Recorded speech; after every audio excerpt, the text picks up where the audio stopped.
Okay, everybody, Venerable Robina is here, so we'll admit her to the meeting, and if you would normally offer prostrations, then please do so.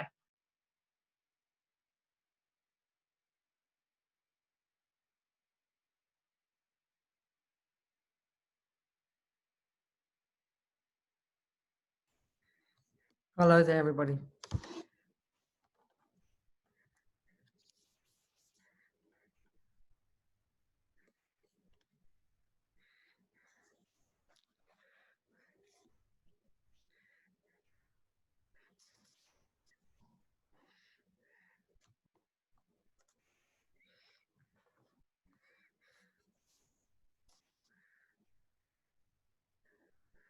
Good evening, Venerable Robina. I'm so very sorry. I just didn't notice the time. Please forgive me. You should have called me on FaceTime. I mean, it's not your job to tell me, but I'm so sorry. You should have taught what you should have. So I'm so sorry, everybody. I'll just have to speak faster, okay? We'll catch up. Okay, very good. Okay. Can we begin with offering mandala, please? Why not? Let's do that as well. Absolutely. So remembering what we're doing is offering.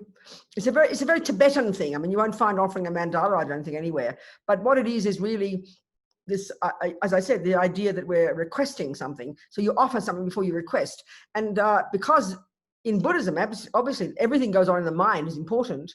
You know, it feels kind of weird for us in our culture. You come there, just do it in your mind. But I mean, even your mind to make an offering is pretty incredible. So the bigger, the better, the more advanced, the more creative you can be, imagining all the most marvelous things of the world and piling them all up really and offering to the Buddha as a request for the teachings. Okay. Saji poki shukshin meto Ramri rablingji nidegen padi Sangye jingdu Mikte uwa ihidro unamda jing la chepasho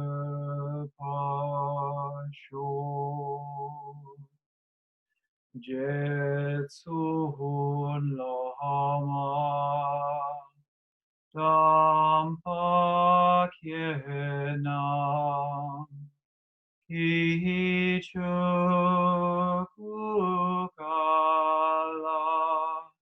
yense chuzindre Jita sampe dulce zima Lahazav Gecheki Chapa Watuso Idam Guratna Mandalakam Niyatayami.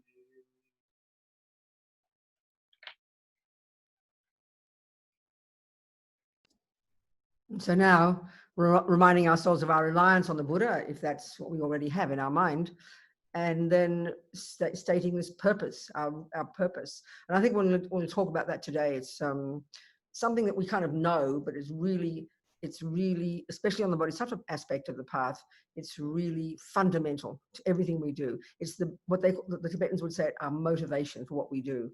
What we simply say is our reason, our purpose. Because what we do, the karma that we create, the main factor, we touched on that briefly yesterday, but we'll go into it today. The main factor is the reason behind what impels you to do the thing.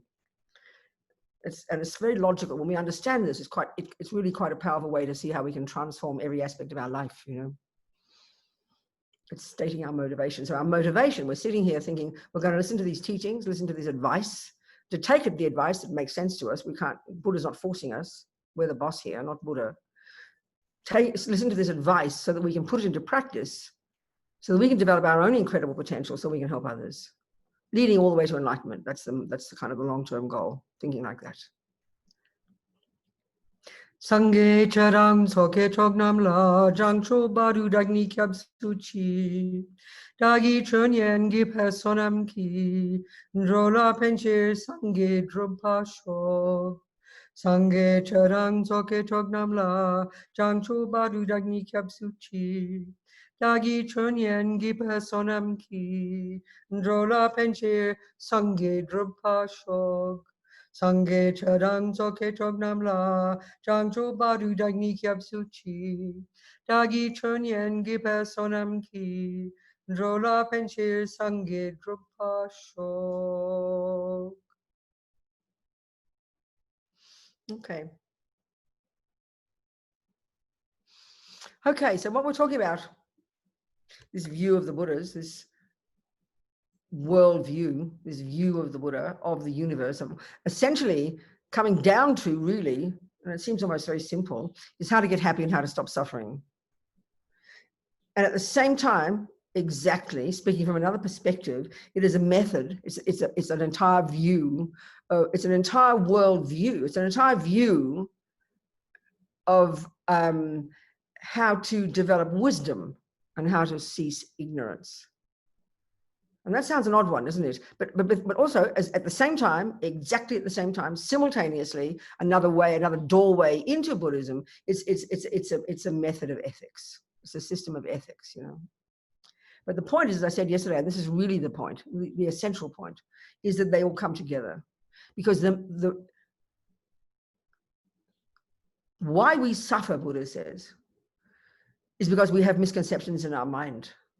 And those misconceptions, this all rooted in this primordial misconception of believing in an intrinsic me, which is where everything is leading, and we'll go into this today. We'll touch on this more explicitly today. This whole view of how things exist finally.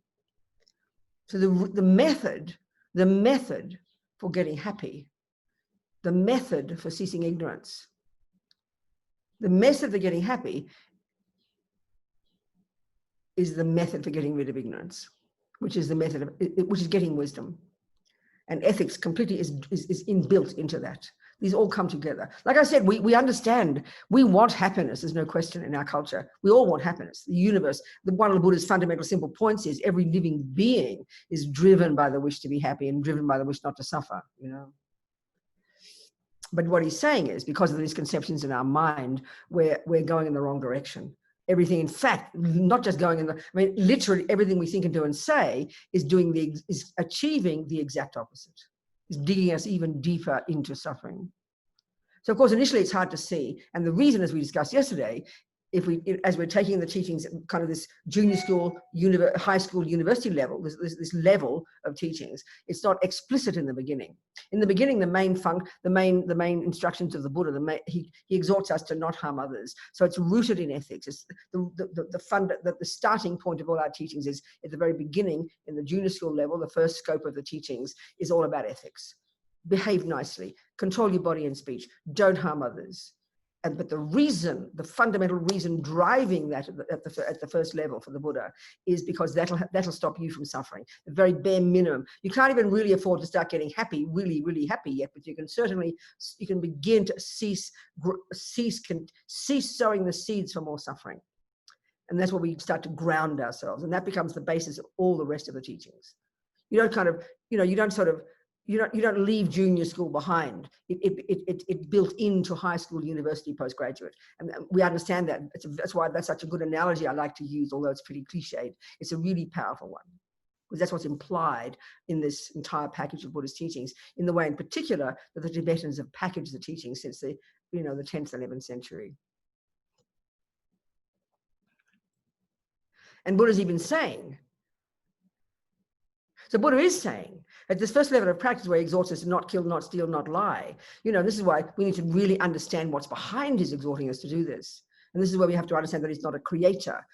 Obviously, if he's a creator, like the creator religions, it's a very different reason you would not kill and not lie and not steal. You not do those things because God says, because God's the boss. And I'm not criticizing that view. It's pretty profound. But this is absolutely not Buddha's view. He's saying, do not kill and lie and steal, Robina, because that will harm others. That first level, they're actions that harm others. And because they're driven by your neuroses, because they're driven by the voices of ego, because they're driven by these misconceptions that, called attachment and anger, essentially these two, they will not only, they will actually cause you suffering. That means they won't bring you happiness. So it's for our sake at the first level. And that's something I think in our culture we find very hard to hear. It sounds like it's selfish. Oh, why should I? You mean I've got to do that because, you mean I've got to stop killing and lying and stealing so I get the benefit? Yes, Buddha says. So don't be afraid of that. Try to see the logic of it. You have to be driven by that. That's what this first level of practice, junior school and high school, which we've mainly talked about so far. We haven't touched on the compassion wing, but I wanted today, as well as emptiness. What, the fundamental motivation that drives at the first stages of practice is what they say is we're trying to achieve renunciation. The first level of realizations we get from this first stages of practice of controlling our body, speech, and mind, of harnessing the energy of our body, speech, and mind, of trying to not follow the delusions, is that we want to give up suffering. Renunciation means you're going to give up suffering and its causes. So we all know when you really, if you realized after 40 years of eating the wrong food, that's why you've been sick. It's like liberating to discover that now you know what has been causing you suffering, and now you know what you have to do to have a happy, healthy body. So you're driven by that. Absolutely, no one would ever call you selfish if you lived according to a good eating regime and started to get a healthy body again. Everybody would admire your intelligence. No one would ever say you're selfish. But we tend to think that when we hear spiritual teachings. Of course, we don't leave it there. We can still have that even underpinned by the deeper motivation of wanting to become a Buddha to benefit others. That's not a contradiction. We've got to have that strong experience of being sick of suffering. We know ourselves when things have really gone wrong in your life, and you get your wake-up calls, and you make this strong determination you're going to change. You've got to change because you're sick of the suffering. You're sick of these old habits. We know that, we understand that. You say when you're fed up with, you've been eating too much food, or you've been drinking too much alcohol, and you keep doing it because we're addicted, and that join the universe here, that's called attachment. And then finally there's a turning point when you hit rock bottom, and you know that you are sick of this and you have to change. That's what renunciation is. And what's hard with that for us, we have the view, like we talked yesterday, we have the understanding of the first level of suffering, the suffering of suffering, as Buddha would call it. But we have no understanding of the subtler levels of suffering. So we all know we do want to stop the gross level. There's no doubt about that. Excuse me, I've got to do something.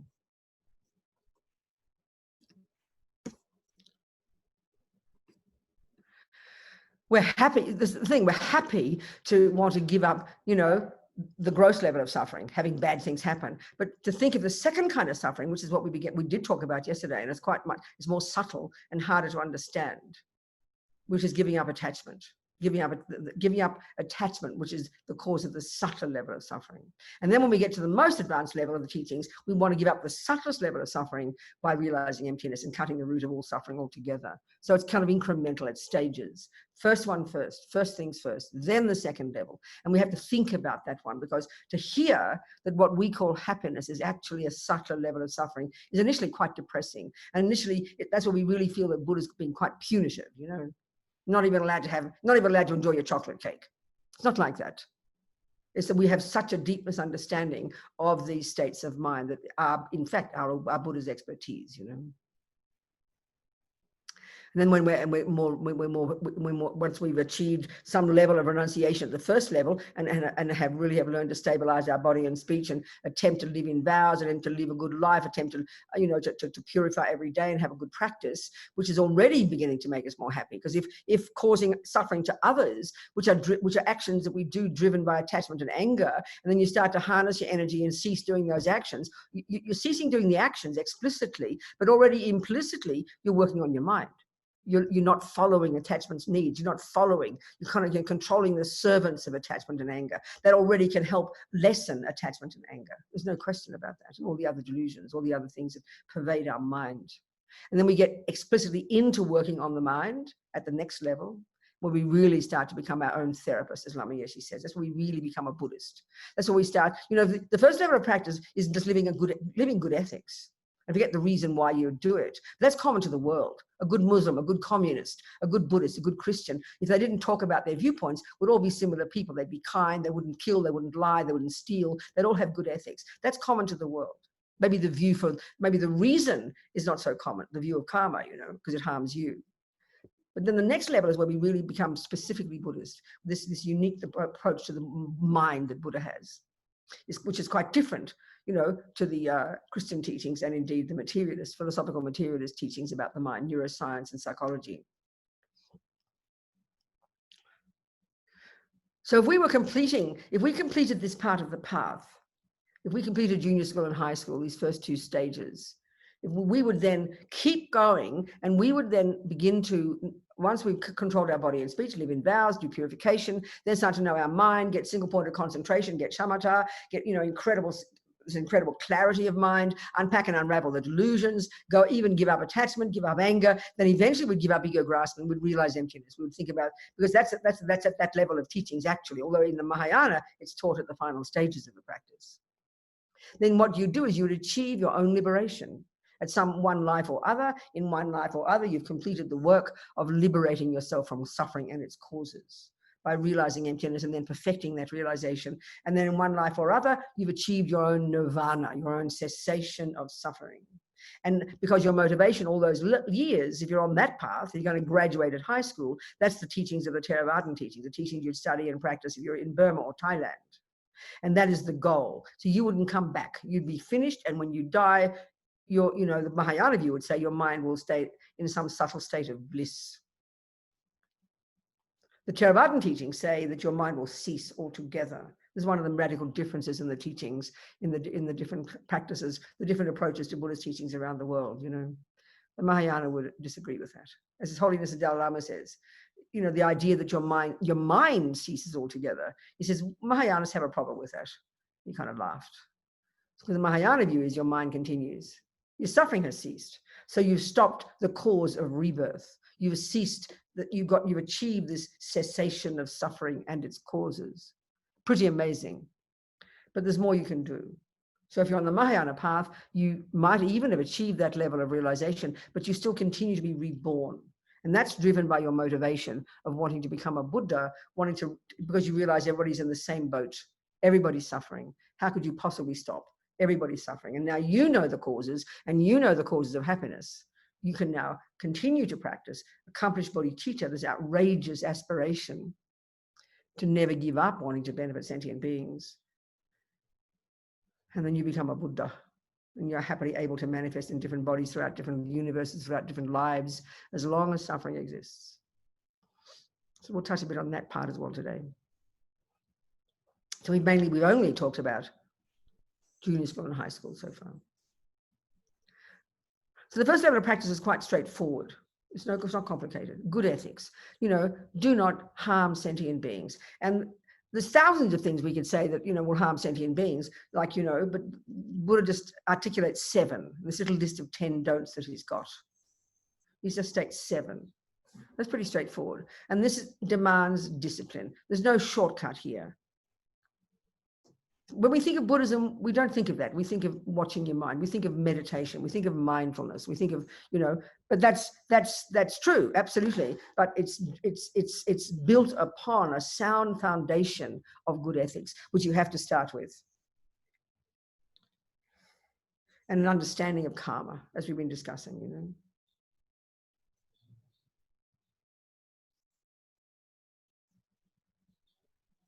So it was mentioned yesterday too that the term Buddha nature, you don't learn much about that in junior school, but it's inevitable. If we're going to be reading books, we're going to hear about it, and we're going to hear, you know, so it's really important to understand that meaning. It was a very good point that someone asked, I think, who was it yesterday? What was it? Dale, I think, in New Zealand. I think she's in New Zealand, I'm not sure. Anyway, let's look at that one again. This is kind of encouraging. This is why, because there is so much published. This is very unique to our culture, modern culture. We're very educated, aren't we? In Tibet, you know, I mean, before the Chinese came along and started sticking their nose in Tibet's business, they were still pretty medieval. This is not really a joke. This is just 50, 60, 70 years ago. They were pretty medieval. And the irony is, you know, backward in a sense as we would think, but one of the advantages was because they're over the other side of the Mount Everest, and they didn't seem to welcome many people, and many people didn't get their way there. They somehow, their teachings and their institutions were pretty much stayed intact. Buddhism was pretty, you know, flourishing pretty profoundly. I mean, 99% of Tibetans were Buddhist. Now I think it's changing. Of course, they've been out in the world for 60 years, you know, karma changes. I think the Catholics, I think the Jesuits kind of turned up in the Middle Ages, you know, turned up in the 14th century or something, 15th century. And they even translated the Bible into Tibetan, but they couldn't get one Tibetan. They gave up. They couldn't get one Tibetan. I think now there are a few Muslims. There used to be back then, before the communists came along, there used to be a few Muslims, I think. There's actually, in fact, in Kathmandu, there's this wonderful, I don't know, you two didn't meet her. Did you meet them? No. Her name is Fatima. She's very tall. She's a Chinese, she's an acupuncturist, Tibetan, from Lhasa. Very tall, very severe looking woman. She's amazing, but she's so popular. People love her. She's a Muslim, but she's Tibetan. And she's an incredible acupuncturist, about 10 tables, got all little helpers. She's always packed with people. She's an amazing healer. Anyway. So the Tibetans. So Buddhism stayed very much intact, and especially the monastic tradition. I mean, 1/6 of the Tibetans were in monasteries, you know. So, okay, so why did I mention that? Just an aside. So let's look at this idea of Buddha nature, because this is a very encouraging idea, and this is touching upon the whole point that Buddha's making, you know.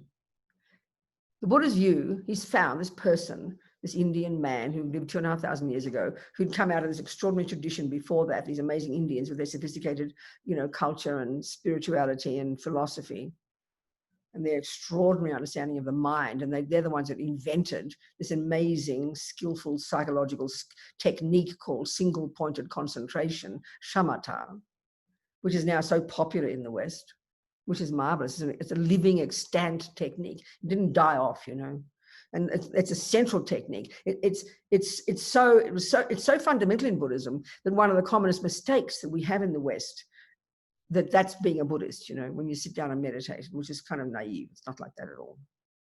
But they're these amazing Indians. Buddha went as far as he could go in those views, and it was all in relation, as His Holiness said, it was these amazing Indians who were the ones who began the investigation into the nature of self. He went as far as you could go in that system, which is pretty amazing. But they stay. They still, you know, this is where the Buddha diverges in relation to the self. His main teachings, where he diverged mainly, is in relation to the nature of self. There are many, of course, many interpretations of karma in Buddhism that are different from the Hindu ones. But he didn't make that one up. And that wasn't coming out of nowhere. That's been around well before the Buddha, this view of karma.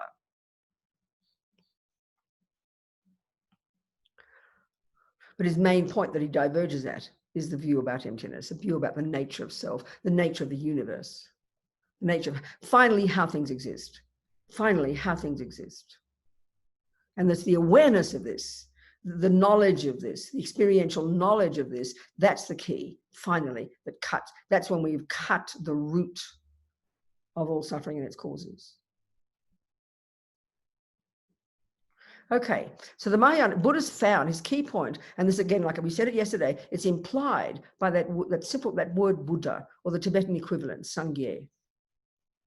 The first syllable implies the eradication of all the delusions in the mind, and Gye implies the development to perfection of all the rest of the mind, all the goodness, all the clarity, all the wisdom, all the kindness, all the love, all the compassion. And this is actually, it sounds simple words, they're simple words, but to hear it is quite shocking, because it's fundamentally not what we think in all the neuroscientific and the psychological views that we all know that are so popular in the world, that prevail in the world, actually. The knowledge about neuroscience and, you know, and psychology in general. There's a given, isn't there, in our world, in those sciences. It's a given that there's a person, and a person, and that's in Buddhism, the word self, I, me, person are all used synonymously. Self, me, I, person, they're all synonymous. So we assume, don't we, that a person What a person is made up of, if we talk about the mind, talk about the qualities of our mind, we've all got anger, we've all got some attachment, we've all got some jealousy, we've all got some, you know, some primordial fear when I am attacked.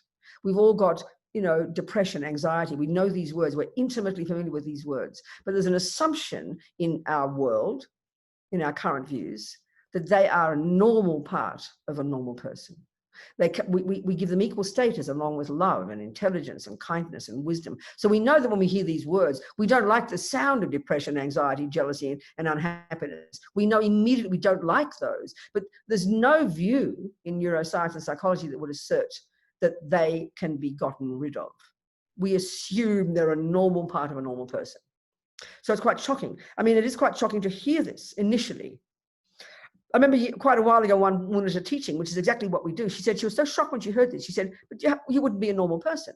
If you didn't have any anger, any depression, any anxiety, any unhappiness, you'd be a weird person. And that's exactly what we think, which implies how deeply ingrained the assumption, the truth for us, that a normal person has those things. We know perfectly well we'd like to have less depression, less anger. Look at us. We can't wait trying to find a pill to stop all these things, because that's the view we take. So we know it's awful, but to think you can completely give up all depression, completely give up all anger, which implies you'd only be happy, you'd only be kind, you'd only be loving, you'd only be, you know, this seems too weird for us. That's why we think it sounds like religion. Well, this is Buddha's view. This is exactly what Buddha's saying. This is a starting point of any of the practice, you know. The long-term goal is exactly that. To become a Buddha. Rid the mind of all the rubbish and develop to perfection the other stuff. And this is what he means by Buddha nature, that every mind, necessarily every sentient being, every mind possessor, which includes the rats and the cockroaches and the Hitlers and the Mr. Trumps and the dogs and the humans and your aunties and your uncles, any sentient being, any mind possessor. So clearly in Buddhism, and if we're Christians, we talk about souls, and that's humans. The other creatures, God, you know, one view is, I was taught as a Catholic, that God made them for our benefit, which is why it's okay to kill them and eat them, for example. You know, that's not the Buddha's view. For him, they're all mind possessors. And this, of course, is where the whole view of reincarnation comes in, which initially is a ridiculous view for us. It's like superstition, you know. But this is Buddha's view. So then again, remember, we have to, this is the point that is so important to remember, where does this view come from? Years ago, I always quote this, in New Zealand, I remember years ago in Nelson, New Zealand, in Nelson, one guy who happened to be a scientist, he asked me this question, and no one's ever asked me before or since. It was a really brilliant question. Who revealed these teachings to the Buddha? Which is completely natural, because there's an assumption that Buddhism is religion, and if it's religion, it's revelation, and that means the information is from on high. It's from a creator who is the source of the universe. There's absolutely not any view like that in Buddhism. Buddha disagrees with that view. He's not being rude, he just says this is not reality. So when I said to him, I mean, we had a conversation, but I remember I said, would you ask Einstein who revealed relativity to him, you know, or a botanist? Think about it, a person who's come up with the brilliant view about botany. Who revealed those ideas to that botanist? We would completely laugh at that. We'd think that's completely hilarious. Because we've got this very strong assumption in the modern world, which is a materialist philosophical world, about hard science. That's real. You can see it, touch it, taste it. And we understand that. It's a really good point. I mean, who can see a soul? I mean, old Mr. What's his name, Galileo, back then, he was in serious trouble when he started to question the views prevailing at the time. He started to question these views. He was practically burned at the stake.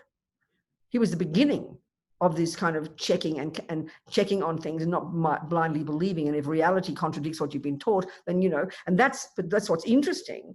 That is the view in Buddhism. The difference is it doesn't just include the physical world. And why we have to understand that is because Buddha asserts this subtle level of mind, which these Hindus came up with. We've got to factor that in. That we've got these subtle levels of cognition, and we can access those subtler levels by cultivating single point of concentration. It's not a level of cognition that is evidently, clearly doesn't exist if we posit a brain as being the mind. Clearly, the brain has not got subtle levels of cognition that we've discovered yet. So this is where Buddha is different in his views. And in order to understand Buddhism and how the teachings are not from revelation, they're from Buddha's own direct observation, just like Mr. Einstein, just like a botanist. We have to take that as a given here. And the more we join all the dots as we study the Buddhist view, we'll understand how that's logical. But it's a shock to us to hear that. It's an absolute shock. But that's the Buddha's approach. And as I said yesterday, Dalai Lama tells us, he says, if you're going to follow Buddha's methodology and you are checking each step of the way, and that's what practice, see, that's what practice is of anything. Practicing the piano, you don't just believe in Bach's music and know all the theories, you actually practice it. And when you get the theories on the piece of paper and you apply them on the piano, they've got to be coherent, don't they? They've got to come together. If suddenly there's a contradiction, then you've got to see Bach's wrong. This is pretty logical. And that's the same with botany, same with music, same with math. We're good at that. Well, that's the Buddha's approach. That's the Buddha's approach. And that's why we have to practice, not just believe. Believing is just intellectual laziness. It only gets you so far. It's a really important point, you know. So Buddha has found from his own direct experience that delusions, this ego grasping, this root to delusion, and it seems like we're moving into talking about that now. Seems like moving there. The root delusion, the root misconception, known as simply as ignorance, known colloquially as ego grasping, and its branch delusions, attachment to get what that fantasy I wants, anger and panic when it doesn't, and all the other variations of these neuroses that we are so familiar with, which the Buddhists have mapped out very clearly in a very broad and extensive, in a deep way, precise, clear way. Once we become familiar with those, once we've harnessed the energy of the servants of those crazy delusions in the first level of practice, and then go to the next level and start to get in touch with the actual mind itself and these neuroses through getting, especially with concentration meditation, and then harnessing them, lessening them, deconstructing these misconceptions, deconstructing these nonsense stories that we have made up over many eons, Buddha says. This is the work of being a Buddhist. And then eventually we're going to realize emptiness. That's when we cut the root of the subtlest misconception, the most primordial. Then they are gone from the mind. They are gone then from the mind. So we're preparing for emptiness. We're preparing for this more advanced understanding of the nature of things, first by controlling the body and speech, then by controlling our mind and lessening the branch delusions. And then we're now ready on the Mahayana path, when we get bodhicitta, to really deeply understand this one. We can discuss that one now here, because what we've discussed so far leads us to that. So Buddha nature, it's just the way they talk. Like I said yesterday, you know, we don't use a phrase like that. We don't say that an acorn possesses oak tree nature. But when we hear it, we will understand it. We can extrapolate. It's exactly correct. By definition, an oak tree, by definition, think about it, by definition, what defines the existence of an acorn is its potential, when it's mixed, joined with other conditions, to turn into an oak tree. We get that. That's what Buddha is saying about every mind, every person, every mind possessor, every sentient being. And where this is coming from? Buddha's observation. And he's done the job himself. So that's the best proof. He's done the job himself. So we have to follow his methodology if we choose to. We'll then prove him to be right. We'll get the experience of it ourselves. That's the point, you know. So every mind, meaning, in other words, every mind, delusion. In other words, okay, if every mind has that potential, then what's the job we have to do to accomplish it? Well, the job we described already, control the servants of the crazy delusions. Because Buddha, then we look into the mind itself. And let's do this again. I mean, you know, the mind, when we study Buddhism, we study the mind, we study the epistemological model of the mind, which is incredibly fascinating, I tell you, unbelievably, outrageously fascinating. The understanding that in Buddhism that they have, the great yogis who have accomplished this, the Buddha and the rest of the people doing it, of how the mind functions. It's such a sophisticated, fascinating presentation. It really is fascinating. Really fascinating. So the epistemological model, the way mind functions, and then the psychological model, the contents of the mind. So from the epistemological point of view, the way the mind functions, and this is already very telling.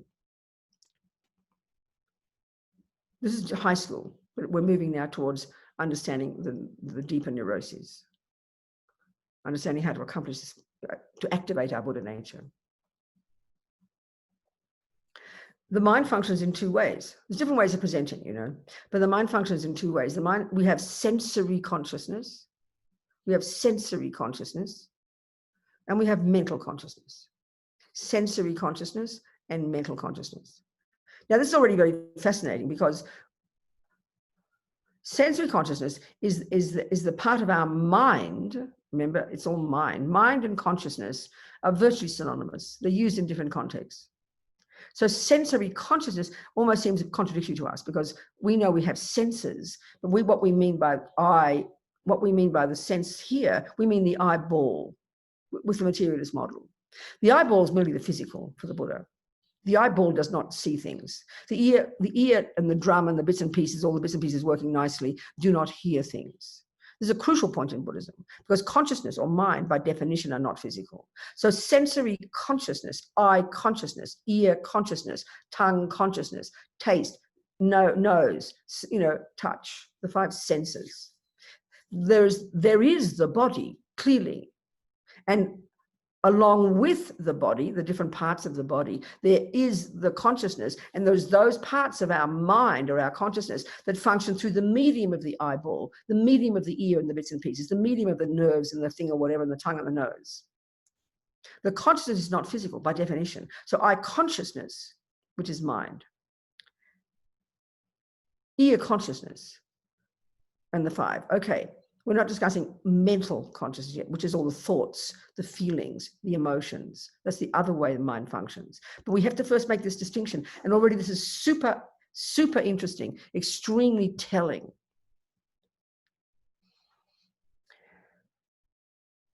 You know, I'll say to you, and I would say to you, because I'm attached to my nice black thermos. It's a really nice design. Got it online. Kinto, I like, you know, I'm into shapes and colors. So this is, you know, black's hardly a color, but whatever the shape, it's a really nice thermos, and I keep my hot water in here. So when I look at that, straight away, I'll tell you, without any analysis, I will tell you it's got a really nice shape. I like, it's a really nice looking thermos, I'll tell you. It's well designed, as far as I'm concerned. It's got a nice lid. It's very easy, good to hold. It's a really nice, a really nicely designed cup, a thermos, I'll say.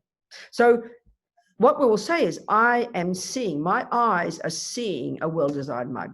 We'd say it like that, thermos, we'd say it like that. Well, when we start to understand the mind in Buddhism, we start to learn the function of the sensory consciousnesses.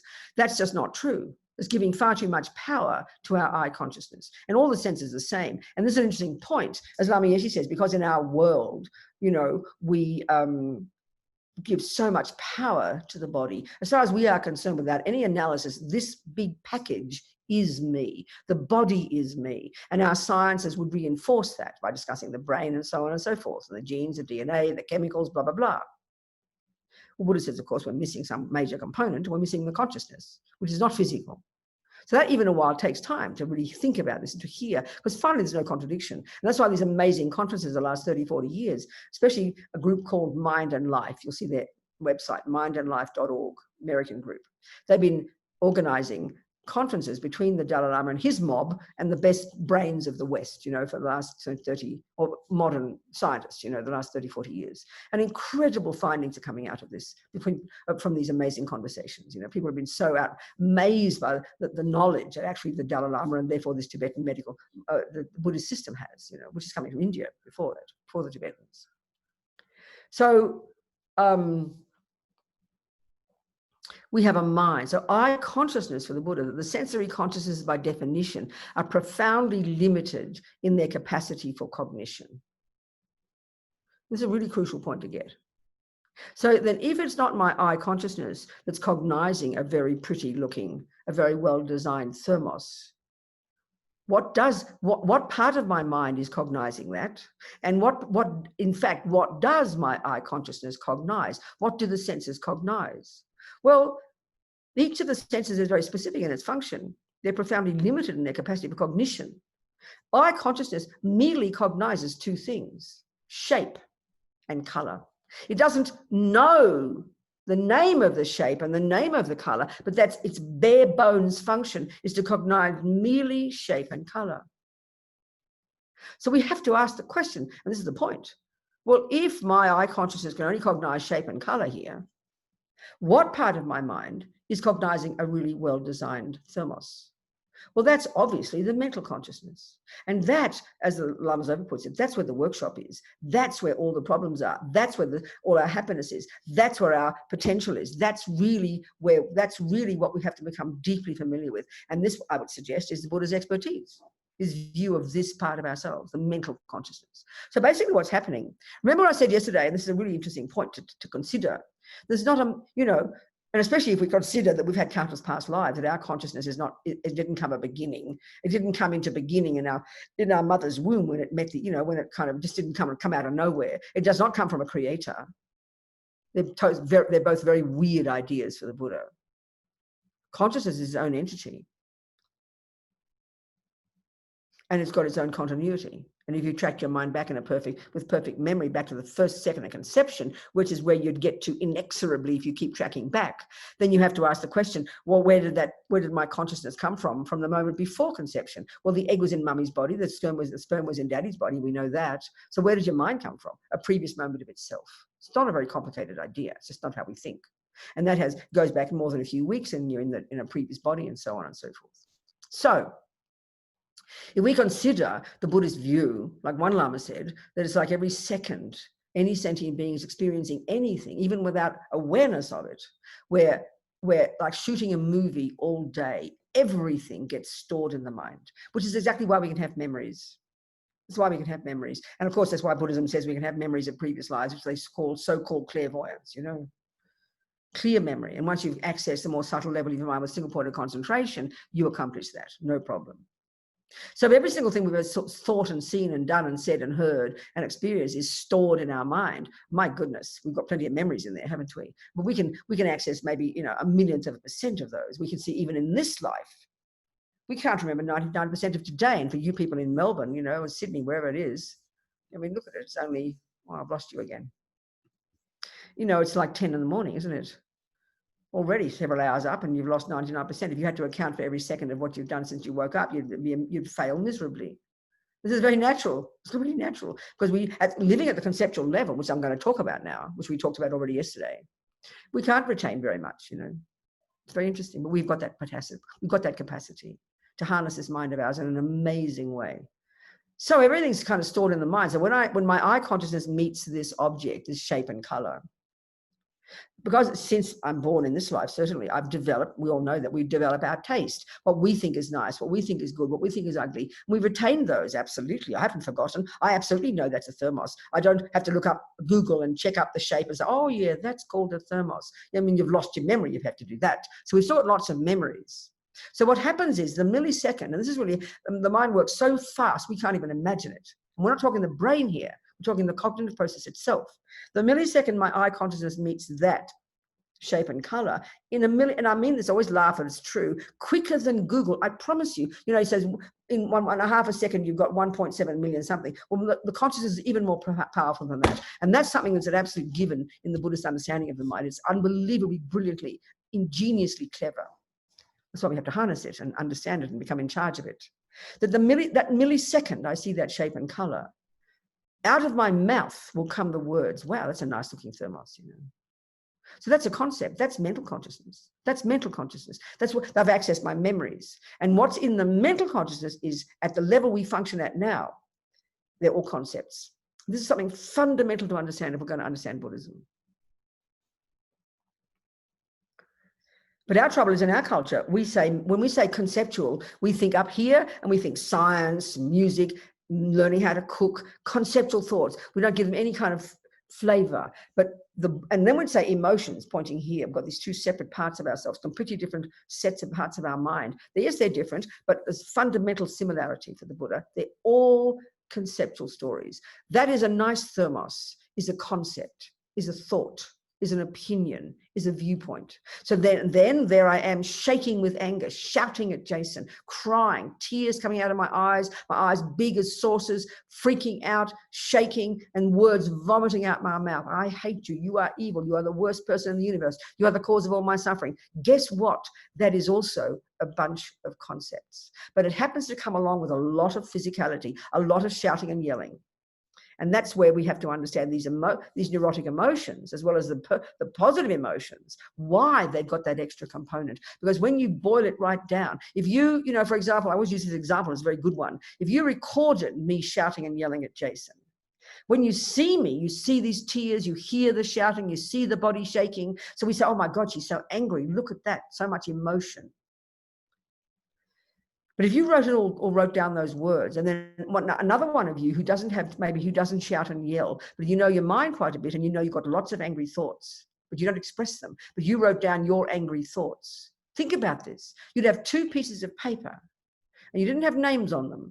The person who is quiet, but who just has angry thoughts, and they know they're angry thoughts, and they've written them down for you, you would say, wow, this person is really angry. And maybe you read my words and you can see that I'm angry, but perhaps they even sound less angry. So we recognize anger, because why? We're not hearing the shouting, we read a piece of paper. We're seeing the thoughts, and we can imagine the person shouting and yelling. So they're all thoughts. And this is the point the Buddha is making about the mind. We live at the moment at the level of conceptuality, which includes all the brilliant intellectual concepts and includes all our neurotic, absurd, bizarre misconceptions, which are our emotions. And so the key question is, why is the body so involved in those? You don't, shake. I mean, if you're really brilliant at music and you've internalized Bach, you will show it when you play the piano. You see people, their emotion, because it's so instinctive in them now. But they've internalized those thoughts. You've learned those musical theories, bare bones theories, hard to get your head around them. But when you've internalized them and you're playing Bach, you feel an emotion. That's when the body is involved. And this is a really crucial thing to understand from the Buddha's perspective. The reason the body is involved by the person playing Bach, but it wasn't involved when they first heard of the theories, because you're struggling to understand them. It's not just purely intellectual. There's no emotion at all.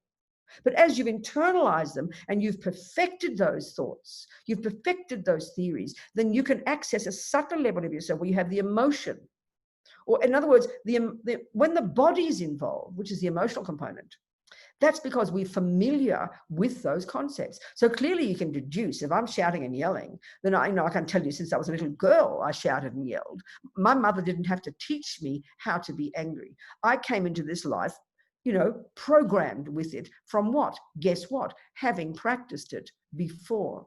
That's why the body's so involved. But we pay only the attention to the feelings, the body. And this is our tragedy in our culture, because we don't have an understanding of the mind at a more subtle level. Experientially, we have an understanding of the brilliance of the brain, yes, but not of our own direct cognitive process. It's not our culture to do that. When we have that, which is the Buddha's expertise, then you're able to go beyond the physical components, and you're going to listen to your mind at a subtler level. And that's where you hear it as a bunch of absurd conceptual stories. It's all conceptual. So, and the point is, like I'm saying, even just with that thermos, the millisecond I see that shape and color with my eye consciousness, it triggers my mental consciousness where my memories are stored. And immediately, because I'm familiar with it, out come the words, what a nice looking thermos. That's a concept. If I'm angry because Jason doesn't do what my attachment wants, so the strength of my attachment to get what I want equals the strength of my anger when I don't get what I want, therefore the shouting and the yelling, because I'm so familiar with the concepts of anger.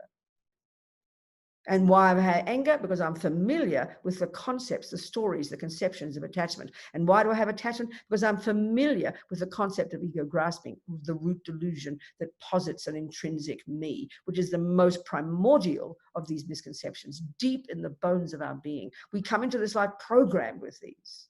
And everything we do from that second is as a result of that programming. And that's the mental consciousness. That's your mental consciousness. Most of which is just automatic for us, is instinctive. We don't analyze it. We just assume it's a normal part of a normal person. This is just how I am. This is how I'm born. And we don't have methods to really unpack and unravel those conceptual stories. And that is Buddha's expertise. That is the Buddhist expertise. And it's brilliant. And this is the key to success of just getting happiness, you know. So we have sensory consciousness and we have mental consciousness, completely different components. And we have to learn to know these. We have to learn to become familiar with these and distinguish their functions and harness them and understand them, be in control of them. This is the key to being a Buddhist. This is why you want to do any meditation. And this is where the misconceptions come. We just think meditation is to make all the thoughts go away because we can't stand them. We just think it's an alternative to a pill. You know, we can't stand all the unhappy thoughts in there. We would rather them all go away because we can't bear them. No, they might go away temporarily, but that's not enough. You've got to unpack and unravel them and go and then argue with them. And that's a key level of ordinary daily practice of being your own therapist, which is extremely hard for us. So the way the mind functions, sensory consciousness. And then we have mental consciousness. So let's get into that now, because that's where, as Lama Zopa says, that's where the workshop is. And we discussed this quite a bit yesterday. Looking at it a bit yesterday, understanding the three main neurotic states of mind. There are thousands of them, they would say in Buddhism, but these three, they're all subsumed to these three. And there's a very kind of organic relationship between all of them. They're not just random thoughts, random emotions, you know. Attachment and anger are very, very linked, which is kind of surprising because it's not how we think in our culture. So essentially anger, aversion, which has got various levels, and frustration, annoyance, irritation, upset are all daily ordinary things, but they're mild levels of aversion. A volatile level of aversion is what we call anger, when you shout and yell, because it's so habitual in you, your body's involved as well. So and our trouble is because we only pay attention when our body experiences something. Think about it. You know, we know from the second we wake up in the morning until the second we go to sleep, our thoughts are never stopping. Like this river of thoughts unceasingly going. We know that. But we don't pay attention to them until the body is involved. This is a really important point to see. Then that's when we start to have the panic attacks, you know. Or you start to get angry, or you start to feel jealous, or feel upset, or feel anxious, we say. So we just think they're feelings. What we mean by feelings is almost physical things. But we have not, because we don't pay attention to what goes on in here. Benton's point here for the mind is interesting. We don't pay attention until the body feels something. And that's a bit like, as I always say, it's a really good example. That's a bit like only being aware that your wheels are falling off at 100 kilometers an hour on the freeway. Oh, my wheels are falling off. What'll I do? We all know that's a bit late to notice. We all know you should have paid attention to the wobbles and gone to the mechanic. But if you've never noticed wobbles because you've never paid attention to your car and you've never heard of a mechanic, of course, you would only notice when you're about to crash. Well, that's how we are emotionally. That's why we're so disastrous. Because we don't pay attention to our mind until it's shouting. We don't pay attention until you want to kill your husband, which is why we have so much pain and suffering. And we just think that's normal. This is Buddhist, it's just plain unintelligent for the Buddha. He's got techniques for us to use to become familiar before the wheels fall off. We get that analogy. It's such a good one. You know? That means you have to pay attention to the mind, which is his expertise. And then you could say, I tell you, even if you don't realize emptiness and get any great realizations and really become a great bodhisattva, forget all that. If you're just becoming you can say without doubt, if you really sincerely practice at these different stages, first controlling your body and speech, living in vows, taking refuge, doing purification every day, you know, which have a very profound effect on your mind, and really work on yourself every day and be your own therapist and understand your attachment and anger a little bit and learn to harness them and become familiar. You can say with certainty, you can handle whatever life brings. You'd be ready for the dramas, you know. And you would never, ever get to the point where you'd go crazy or get PTSD or those, whatever all these things we talk about. The other way around, whatever they are. Because you're aware of your mind. We don't have that view in our culture. Because we suppress we're not aware 99% of the time of what's happening in our mind. And when the things do occur, even at a mild level, we're not paying attention. So everything builds up because nothing goes astray. And then, of course, one day the wheels will fall off because you haven't paid attention. It's such a good analogy. You can say with certainty, using these skills, you can become a really stable, content, fulfilled, you know, person, even knowing you've still got delusions, but you learn to live with them. And this is something else too. We learn to live with them.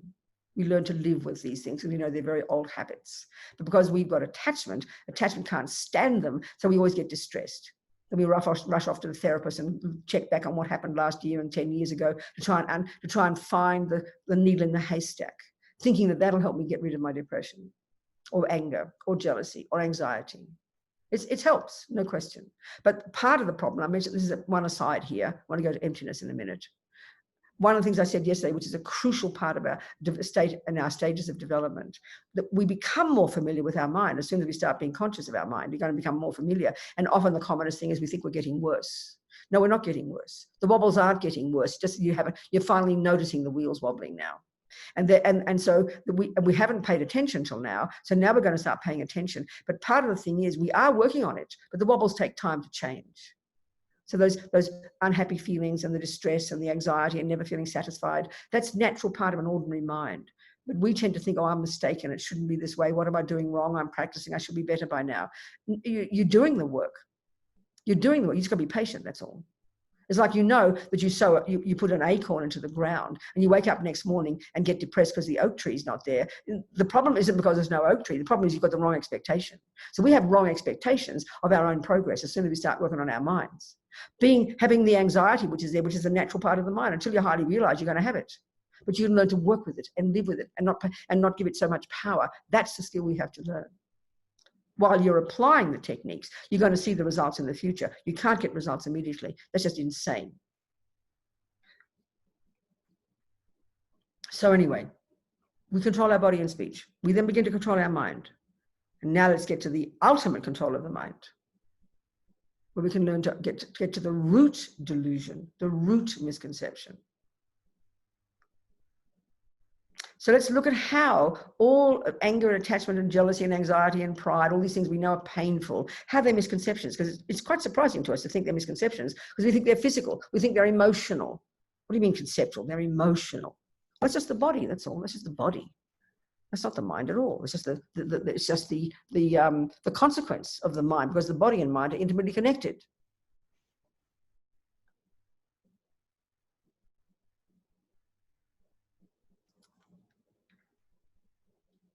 So when you say a misconception, if I say to you, that's pink, we know conventionally in the world that's not pink. We know if our eyes are working and the lights are doing well, we all know that's black, and we have all agreed upon that conventionally in our world. We'll all agree that that's called black. So saying it's pink is a misconception. It's very simple. It's a misconception. It's not a misconception. Is something that's in the mind that's not in sync with the object you're describing in this ordinary sense of the ordinary world here, an external object. Or you say that's a knife. That's a wrong English word. This is not a knife. So there's a thought saying that is pink. There is a thought saying that is pink. And then there's the reality, it is black. So there's a disconnection, isn't there? A disconnect between the concept and the reality, in the simple sense of external objects. It's very interesting. That's reasonable. That's perfectly reasonable. It's a misconception. Well, when I say, how dare you do that to me, Jason? You're the cause of all my suffering. Buddha would say that's a misconception. That's the thought of anger, isn't it? When I'm shouting and saying those words. How dare you do that to me? I don't deserve it. That's what anger says. That's the feeling of anger. Buddha says that's a complete misconception. What does he mean it's a misconception? Maybe Jason did do that wrong thing. Maybe he did punch me in the nose. Maybe he did cheat on me. So that's not a misconception. It's a fact. You saw him cheat. It's a fact. You know that Robina and he have an agreement that he won't cheat, and he cheated. So you can say that saying he cheated is not a misconception. So don't confuse that with the anger. That's a fact. That's a fact. You saw it. He cheated. That's a fact. So where's the misconception? The misconception is in my interpretation of it. So it's true, he agreed he wouldn't cheat, and he went against his word. So it is right that he did that. But what's the anger component? Because we just assume it's natural, I will get angry if he cheats on me. No, Buddha says, not true. Not true. So we have to analyze this relationship of this level between anger and then the delusion that it comes from, which is attachment, and that misconception, and then that misconception comes from the root misconception. This is a hierarchical relationship called ego grasping, called ignorance. So let's do the analysis, and this is how you become your therapist every day. This is how you work on your mind, by looking at these conceptions and seeing how they're not valid concepts. I mean, it's a pretty interesting point. We've got to really unpack this. Everybody would say it's natural to be angry if your husband cheats on you. It's natural if you have anger, yeah, but it's not. But to think it's just there's no choice is absurd. A person who doesn't have much tendency to be angry would not feel anger. That's a fact. Anger is a habit. They might feel sad. There might be a mild level of aversion, which is what we call like anxious or worried or a bit, or even depressed. Depression is a mild internalized version of internalized level of aversion. Anger is a more volatile level, but they're all rooted in being misconceptions. So what's the analysis we would do? How would we be our own therapist, as Amiyashi puts it? What's the type of analysis I do on my own mind? Well, first of all, it's clear. If Jason's cheating on me, we've got an agreement he won't, and he's done it before. I've got to do some checking up here. I've got to decide, is this worthwhile? And that's a really important point. Before you even look at your own anger, I've got to make some decisions here. The same with your boss at work. If the boss is so horrible and you really can't handle it, or they're not giving you the job or whatever, you've got to make a decision, not just complain and moan. This is part of our problem. We complain and moan about the terrible boss, and then you say, well, you could leave the job. Oh, no, I couldn't do that. No, I couldn't do that. I mightn't get another job. Well, you could try and change your mind, Robina. No, I can't do that. He's really horrible. So then we stay stuck in misery. This is our nightmare.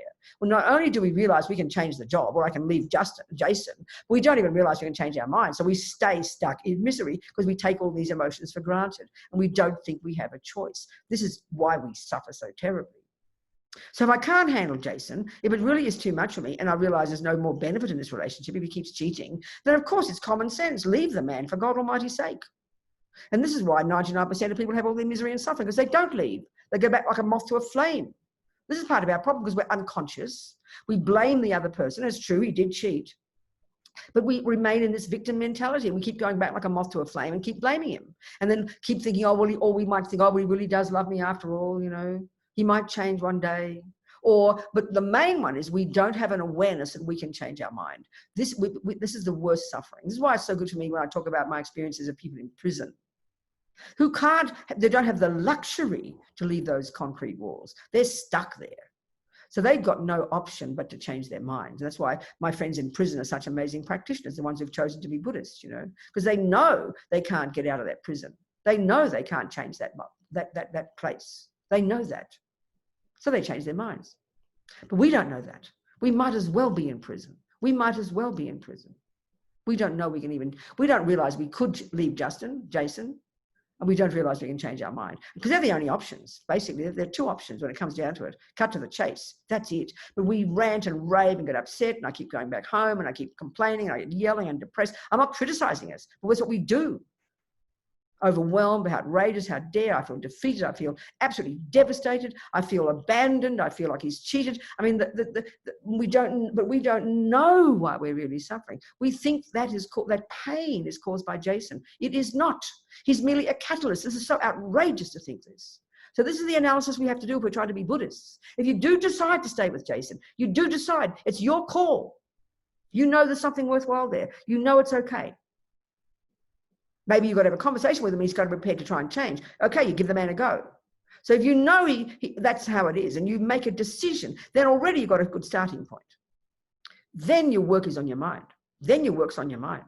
So what does that mean? To start changing your concepts. This is hard work.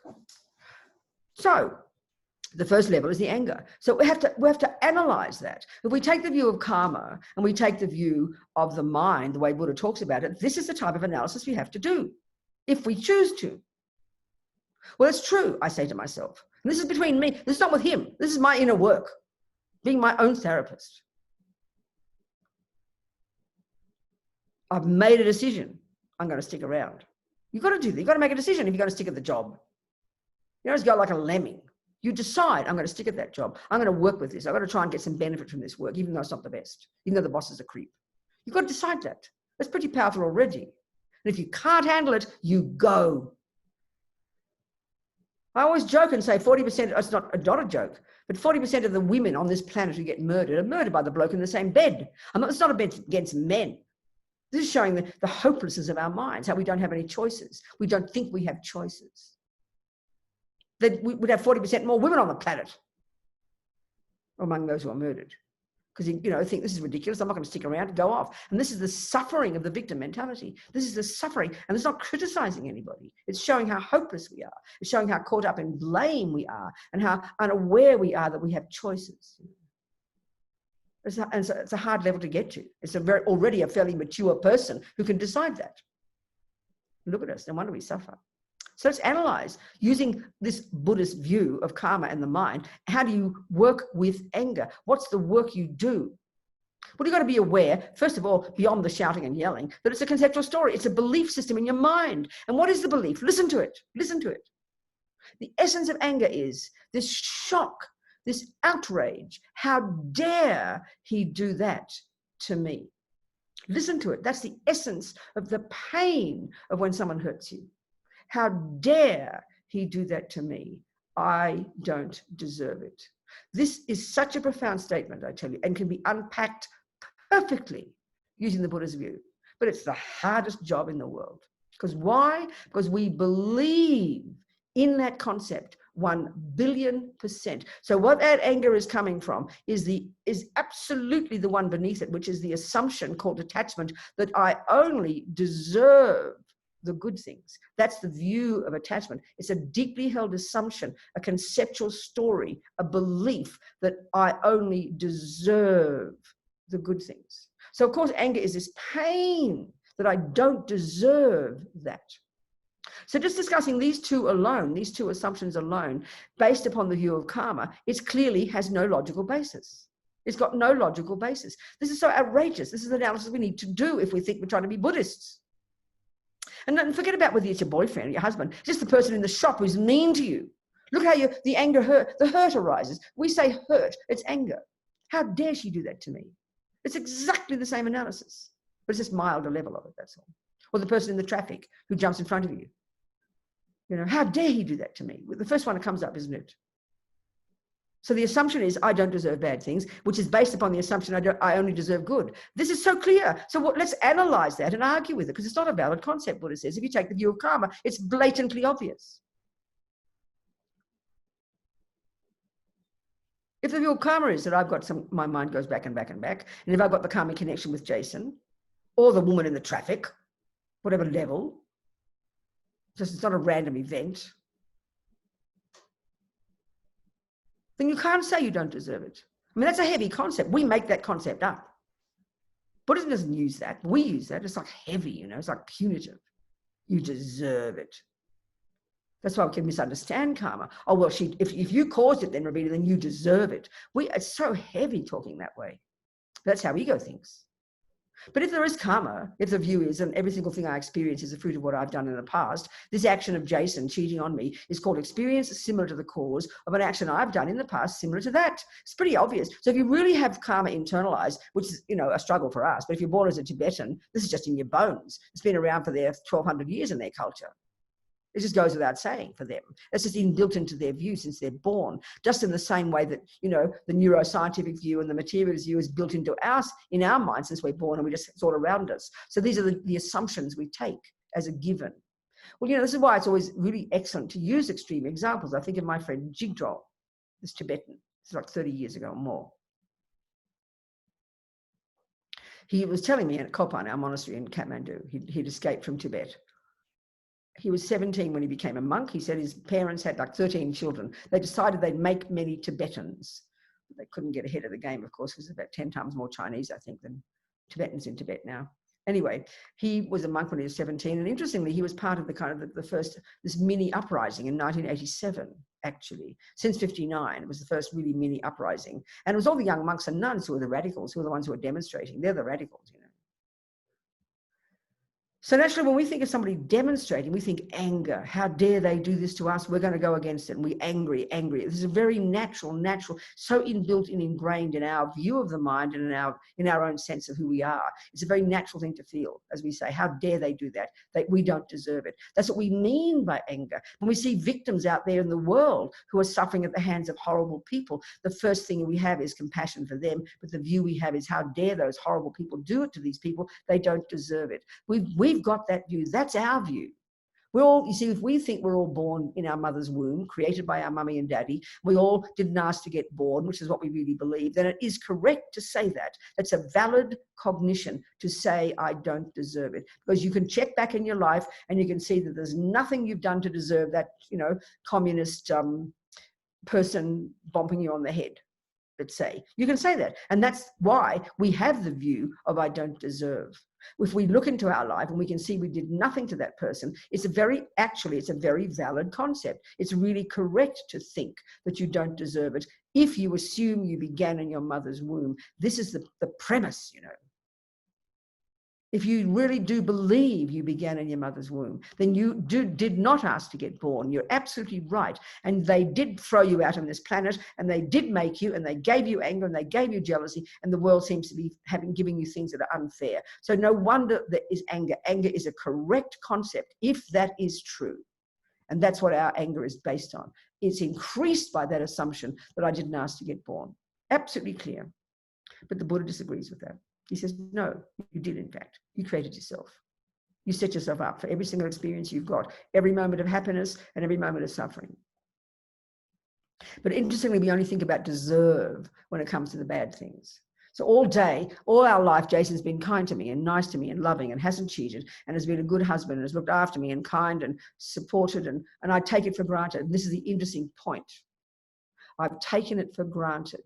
Why? Because attachment has been getting what it wants. And attachment is like I said yesterday, is the assumption, this hubris of I only deserve the good things. So when Jason's nice to me, I kind of take it as my right. There's a sense of attachment is like a sense of entitlement. It's very powerful. We unpack this. But the second he does something wrong, absolute outrage, devastated, despairing. And I'm not criticizing us. This is why we suffer. This is our suffering. But the Buddha is pointing out us to in our own mind as the source of the suffering, our misconceptions, our wrong assumptions. So then if I'm trying to be a good Buddhist, because I've chosen to be, I'm going to do this analysis. And I'm going to realize, like Jigdrol. So anyway, this experience of Jigdrol, he was telling me about how he got arrested in the demonstrations, and and he got tortured, and then he got beaten up or something. Then he got released again. Then he demonstrated again. And then his friend had his head blown off in a demonstration. And then he thought he'd better escape this time. So he left and he went to Nepal. And then he was telling me since he left, his brother got murdered, father got murdered, and he was sad, telling me about it. And I said to him very casually, I said, do you ever get angry, Jigdrol? And he laughed and just said, Robina, angry, what for? It's our own fault. Now, those words are so shocking for our culture. But the simplest words for him, they weren't a big deal, because he has the view of karma. And when you have the view of karma, deep in your bones is an assumption of truth for you, like materialism is an assumption of truth for us. That I didn't ask to get born is an assumption of truth for us, isn't it? He had this view. So he wasn't angry. This is hard for us to understand, but it's logical if we unpack it like this. It's logical. Because he understands the view of karma. That's just, so he's not, so this is where it's so shocking. Those Tibetans demonstrating, we think this must be driven by anger. No. It's because they just know it's the right thing. Because that country does not belong to China. It's a fact. That's a fact. They know why it's happening due to karma. They accept that, but it doesn't mean you don't try and change it. But there's a fatalism in the way we think of karma. If you created it, well, you've got to deserve it and sit back and accept it. That's nonsense. Cause and effect. You've got weeds in your garden. They're a result of causes, and you didn't pull them out. But you don't go, oh, well, there are weeds there now. I might as well get used to them. No, pull the damn things out. You can change them. You can change. There's no karma you can't change. There's no condition you can't change. So the same here. They struggled to get their rights. But he wasn't angry. This is very bizarre for us, I tell you. It doesn't make sense for us. Because he has the view of karma. So if you've got the view of karma, which means you created the cause to have every experience you've got, including all the good ones, there is no view in your mind. I don't deserve it. This just doesn't exist in your mind. Think that through. This is logic. There's no view, you don't deserve it. There's no question of deserve or not deserve. You just know why it's happening. You've got the understanding. So there wasn't anger. This is very fascinating. And even more, this is the basis for compassion. The other story I always tell are these two young Tibetan nuns. 2003, when Richard Gere, he invited 20 former prisoners to come to New York and meet His Holiness, the Dalai Lama, when he came that year. He organized the teachings, and then he invited people like me who were working with people in prisons. And it was a very wonderful day. All these ex-prisoners, a whole cross-section of Americans, black ones, white ones, Puerto Ricans, etc., etc. Very powerful. I remember the day, very powerful experience. And they were wonderful human beings, all talking about their suffering in prison, etc., etc. And then he invited two young Tibetan nuns to talk about their experience. They'd been tortured and sexually abused in prison for a couple of years, young women. And they were the same as Jigdor. They weren't angry. And it was evident, it's so clear, that they weren't angry. But we don't get it in our cultures. We think it's a healthy thing because we assume we don't deserve it. We assume we didn't ask to get born. We assume we're just the brain. We assume we started in our mother's womb. Therefore, we're innocent victims. That's the view that is built into our mind based upon this philosophical view of the world. Analyze this. We've got to unpack all these assumptions, And they weren't angry. It was clear. They were sad, tears. There's no view of anger because they don't have the view they don't deserve or do deserve. They don't use those words. That's our words. They just know karma is the reason. So they're not pulling their hair out, trying to work out, and this is why we suffer so badly. Why is this happening to me? We can't get past that. We can't get past that words. Why is this happening to me? Why is this happening? Because we don't understand cause and effect. We have no view of cause and effect. We just think we're an innocent victim. We didn't ask to get born and bad things happen and it's all bad luck. So we go mad we can't get past the agony of why is this happening to me? But if you have the view of karma internalized, you don't even have that view. You know why it's happening to you. You have a view. You have a view. So the young women not only were not angry, they also, one of them at the end said, and of course, we had compassion for our torturers. Because we knew we must have harmed them in the past. And because that we know they'll suffer in the future. That's where real compassion can only come from understanding karma. The Buddhist view of compassion is for every single sentient being. Right now, because we only have the view of suffering for ourselves, of the bad stuff happening, when we see about the world, the only thing we call suffering is when the bad things happen. So that's the innocent victims, isn't it? The little dog who gets kicked, the child who gets hurt, the poor people who get harmed by the rich people. We have that view deep in our bones. There's innocent victims and there's wicked oppressors. That's what informs our compassion now. And it's only for those who have the suffering of suffering. But when we've got the view in karma, and then in the Four Noble Truths about the 3 levels of suffering, we're going to look at the world and realize everybody is in the same boat. Everybody is ignorant of cause and effect. Everybody has gone from life to life to life, creating harm, experiencing harm, creating harm, creating happiness, experiencing happiness, but always thinking it comes from outside. Never knowing we have created it. It's quite a shocking concept, So we do the analysis and we'll start to understand the concept of anger, the thought, the concept, the viewpoint that anger is. Forget the physical. That's just an extra kind of extra component. That's the habit of anger. The physical is involved. And that's why we talk about feelings. It's a very gross level. We've got to get past the feelings, past the physical, to hear the concept that anger is saying, how dare Jason does that to me? And it's not as if we're criticizing ourselves. It is a mistaken view, but we've all got it. That's why we suffer. That's why we suffer. That's why we have to unpack these assumptions and question them. And as you do that, you loosen them. That's the point. That's the point. Of course, it takes time. My God. And then that is built. It's completely coming from the assumption of attachment, the hubris of I only deserve the good things. It's a monster. Attachment, if you mainly had only attachment and not much love and compassion, look at the world. You know people like this. That's what we call a narcissist. That's what we call a psychopath. It's a person who's mainly got attachment and aversion and is obsessed with getting what they want and does not have much compassion or kindness or empathy. That's what attachment is. We see a monster, then you're seeing attachment, honey. That's your attachment as well. But you've got the saving grace of having access to your love and your kindness and that's the irony that makes it harder for us. Our good qualities make it harder for us to see our attachment. We don't think it's very severe. But if you have any suffering, honey, it's because of attachment. There's no question. This is the Buddha's analysis. It's quite outrageous because it's a concept. It's a misconception. an assumption I don't deserve, that I only deserve good things. So it's kind of like a greedy monster. But if we do have love and compassion and patience, then that's what tempers our attachment. That's what is our saving grace. That's what makes anything worthwhile. Our relationship with Jason is worthwhile if I have access to that part of myself. But the irony is, especially if we're a nice person who doesn't shout and yell, it's much harder for you people. It's easier for me to see my anger when I'm shouting and yelling. It's naked. But if you don't shout and yell, you just get depressed. And we don't have this view of depression in our culture at all. Depression is exactly the same as anger. It's like, you know, attachment's not getting what he wants every second. Satisfaction's not coming. So we feel distressed and we sink into this funk. It's aversion, but it's much subtler, harder to see than the obvious anger that shouts and yells. But it's the same assumption. It's the assumption somehow I'm not getting what I want. And the fact is, attachment can't get what it wants. That's the point. It's unfillable. It's a bottomless pit. So the same analysis.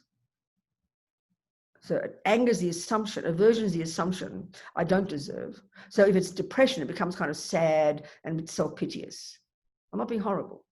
And that's coming from attachment, which is this constant yearning, hunger to get only the nice things. But because it's not fillable, because it's a bottomless pit, it'll always lead to aversion. No choice. So we have to unpack these assumptions. And then, this is the point I'm saying, one of the points I'm saying, you unpack these assumptions. And then you learn to know that they're not true concepts. They're just old habits. You don't give them power. And you start to say positive things in their place. It's okay. This is just old habit, Robina. It's okay. Don't worry about it. It's okay. Aversion's an old habit. It's coming from the attachment, which is an old habit. And it's coming from ego grasping, the deepest habit. So the more you unpack these concepts, the more they loosen the grip and stop giving you so much suffering. And then you can listen to these roommates and they're chatting away, but you don't pay so much attention. You don't give them so much power. Right now, we give them total power. We panic them. So we have the depression or the anger, and then we get angry or depressed about being angry and depressed. So we keep multiplying it. So we've got to learn to be happy it's there because we're seeing it. And knowing that this doesn't define me. This is not my true nature. It's just a bunch of habits, Robina. It's okay. And then you activate the positive thoughts and you do your work and you do your practice and you have positive thoughts and you rejoice in all the good things. Because when we're following anger, a depression, we're only seeing the bad things. When we're following anger, I'm only seeing the bad things in Jason. When I was attached to Jason, I only saw the good things. But suddenly I'm only seeing the bad things now because delusions exaggerate. So our depression exaggerates our badness. Depression exaggerates our bad status. It's over-exaggerating. We're obsessing about it. All the good things about us are right there, but we never notice them. We have to start noticing the good things and delighting in them and rejoicing. And this takes time. But slowly, those positive thoughts will overcome the negative ones. We'll start giving power to the positive thoughts because they're also real. So if I do decide to stay with Jason, because he's promised he'll work on himself and I think it's something worthwhile, I've got to start changing my view. I've got to start, the work in my own mind, lessening the angry view, lessening, stopping the pain of the attachment and start to see the good things about Jason. And that'll start shifting. So here, in relation to ourselves, I've got to start seeing the good things about myself. Because depression only sees the bad things. Depression is dissatisfied, only sees the bad things. Anger for yourself only sees the bad things. So I've got to start seeing the good things because they're all there too. I've got to start seeing the good things in Jason. They're all there too. You paint a new picture of yourself. You paint a new picture of the other person. You change your concepts. That's why, again, my friend's in prison so powerful. And my friend Sunny, who's a person I'm working with now, my Bodhicitta Trust is helping her a bit, supporting one of her projects or whatever. And we're in touch with each other now. She's a person I've been quoting for years, who was in prison for 17 years, wrongly accused of murdering 2 policemen. Her husband got executed. She was even at the execution and his head burst into flames. Can you imagine the nightmare? Her children were taken away from her, just incredible suffering for years. But she used yoga and all these, she's not a Buddhist, but she used yoga and she had this kind of amazing mind that she could realize she had choices. So she, worked on herself in the prison. She couldn't change those things. So she changed her mind. She changed her concepts. She reconfigured her interpretation of that nightmare. So I have to reconfigure my interpretation of Jason. I have to reconfigure my interpretation of myself by changing my concepts. That's the practice of being a Buddhist. And this is hard. We've got to dig deep beyond the physical, beyond the emotional component, beyond the instinctive feelings, and start to unpack these conceptions because that's what's causing all the suffering. And eventually, as Buddha's point, we can completely unpack all these conceptual stories to the point of removing them from our mind totally. That's when you realize emptiness. That's when you've achieved liberation. You know? I didn't have any time for questions. I was late today too, so have some questions now. I'm just kind of chatting away here. I'm moving towards emptiness gradually. We've got to have meditation yet as well. So any questions, please? Are there any questions there, Amy? Yes, we've got several questions here, Venerable Robina. Firstly, this morning, Susanna has asked, you've spoken about how effective keeping vows are in eliminating so much future suffering karma. And I'm wondering if you will be giving participants of this retreat an opportunity to take or reiterate refuge and vows with you today. Yeah, I mentioned that in an email to you yesterday. Did you not tell people? We didn't tell people yet, no. But we can now. I'm very happy. I'm happy to. So a couple of people have asked about refuge, but I think it's much better. We have another session if that's possible. I'd rather not do that in this session because I've got to talk about refuge and it takes a half an hour and I want to keep talking. We might get it fit in, but if people want to do that, I think I suggested, didn't know, what did I say? Suggested tomorrow or something? 9 a.m. Melbourne time, which is tomorrow. So if people want, so you guys have to work that out between yourselves, those who want to, and so that means anybody who wants to renew their refuge and lay vows, but also those who want to do for the first time, but also those who are just interested to hear about it. You don't have to do it, but if you're just interested in hearing more about refuge and lay vows, then we'll do another session tomorrow morning at 9 o'clock. I'd say an hour, 90 minutes or something. So if you're able to do that, I mean, if you do want that, work it out with Amy and Jason, and then we can discuss. If that time doesn't work, we can work it out. So you all agree, and then we can 9 o'clock tomorrow morning. I'm very happy to meet for 90 minutes. Okay. So if people would like to message us, but we'll send an email with those details as well. Okay. And if that time doesn't suit somebody, then discuss that, and we might change the time. What's up to you guys? So what other questions? Sure. Also, Victoria has requested that Venerable Robina please give us another session before the end of this year. Session of what? Teachings? Teachings. Okay, yeah. No, we'll. And also, I mean, there's not many a lot of Australian centres cancelled. I don't know why. All the Americans all did their Zoom. I've been doing so many Zoom meetings. I can't believe it. I'm sitting in front of this Thai statue most of the time now. It's hilarious. So anyway, there's a lot of the Australian centres cancelled, but I've got other teachings in other centres as well, for sure. We don't do with your group, absolutely. I've got Langri Tangpa in Brisbane. I've got 3 Saturdays next week and 3 Saturdays in a row. We've got teachings, and I think Sydney Centre's got some teachings at the Sydney Centre. But now, because the whole world is so different, just sitting on Zoom, we can do it from Timbuktu, can't we? So certainly we can do more teachings. There's no doubt. Happy to do. Thank you. Okay. Any more questions? Yes, Bruna has asked, Venerable Robina, do we have attachment to certain thought processes? And if so, how do we alter this? Oh God, yes. That's even the most that's a really deep one. We are absolutely obsessively attached to what we think and our views and being right. Oh, absolutely. My goodness. And sometimes we can see with some people, I can say with me, with my attachment, I'm a nun, right? And I've got this karma to be a nun and not have many possessions. And I couldn't care less. I sound so renounced, having no possessions and no home and one little bag and traveling around. But don't be fooled. I've got attachment to what I think. Thank you very much. And getting what I want. So there's different levels of attachment. Some of us can be obsessively attached with having a house and a husband and children and all those things around us, but be very kind and relaxed about other things. Some people are completely attached to food or alcohol or sex. Some are totally attached to power and money. All attachment is kind of got endless objects it can, grab onto. We have to know our own minds well. We've all got certain levels of attachment, and the main one, we'll talk about this too, is attachment to being approved of, attachment to how other people think of me. That's the deepest one of all, but absolutely, of course. And the same job, it's the same job everywhere, to learn to understand this attachment, understand it and how it thinks and how it's a misconception and how it exaggerates things. That's the job of understanding attachment, What else? A question from Helen. Venerable Robina, please, what are skillful means? I hear this in Buddhist circles, but I'm as a loss as I know. It's an interesting point. It's a word. I know it's a phrase. Skill. I know it's got a very particular meaning, I think. I don't know how to use it much myself. Skillful means. I know it's a curious one.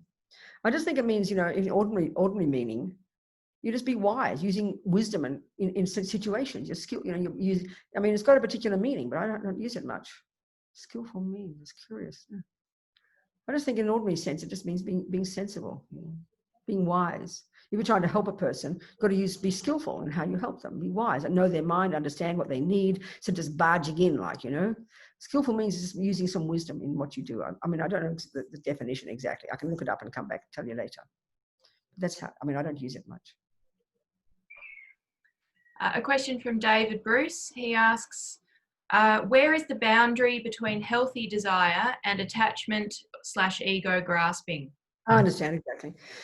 So that's where, you know, if we understand this Buddhist model, which is quite unique to the Buddha, that articulates, that lays out states of mind that are delusional. And it's a really excellent word. That's to say, states of mind that are conceptually based, they're concepts and they're misconceptions. So they're literally not valid.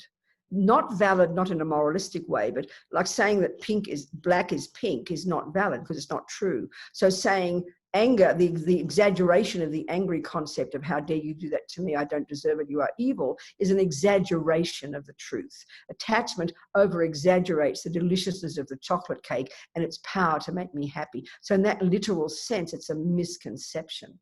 So that's a delusion. That's one category of states of mind. The other category of states of mind are the valid concepts. So love, compassion, you know, and there's many words that are used. You can say, you know, there's a word they call aspiration. It sounds kind of nice. It's just I want.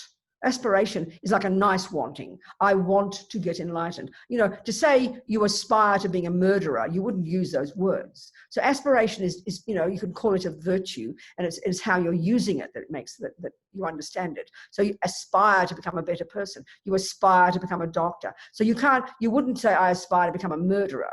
So we can sort of see that you wouldn't use that word in relation to things that harm others, to unethical things. You'd use that word in relation to positive things. Well, that's the simple way of answering your question. So you wouldn't, in generally, some people who talk about the mind, you can say there's good desire, but the best way to see it is desire and attachment. They're synonymous, and in their nature, they're deluded. So we have to see the deluded thought in the mind and realize whatever label you give it, that's a negative one because it's not valid. And the positive one is you've got to say, you see, okay, the other problem is if we hear that attachment or wanting is wanting something, then we throw the baby out with the bathwater. Oh, I'm not supposed to want anything. You become nihilistic. That's not the meaning at all. So another way to put it, aspiration is a nice word for saying a valid want. Attachment is invalid because it exaggerates. It's not meant to be moralistic and not allowed to have attachment. It's because it's not a valid concept. That's the point to get to. But aspiration is a valid one. You aspire every day to become a better person. You aspire to live in your vows. You aspire to do your practice every day. You aspire to do a better job. That's where you're talking about the motivation. That's a virtuous one. That's a positive one.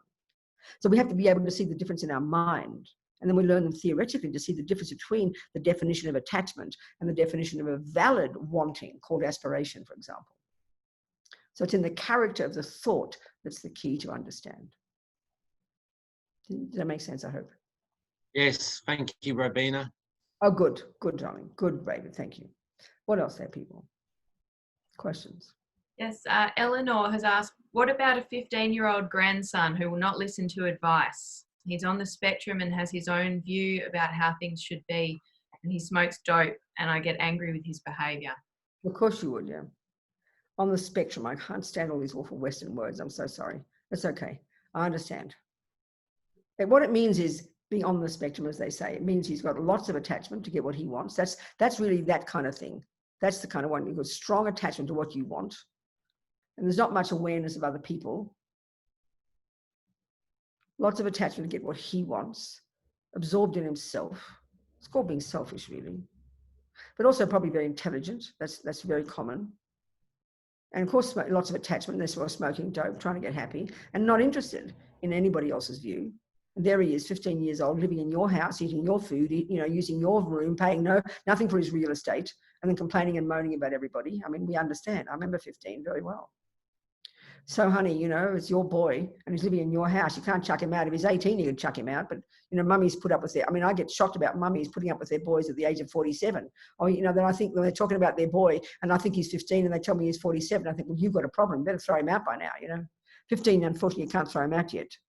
So this is where you've got to have wisdom, so much wisdom in about your own mind, understanding your own attachment, understanding your own anger, which is when your attachment doesn't get what it wants. Of course, it's mixed with your compassion and your love for this boy, no question. And you see his misery and you panic about it. You can't cope with it. You're afraid for him and all this. Of course, that's natural.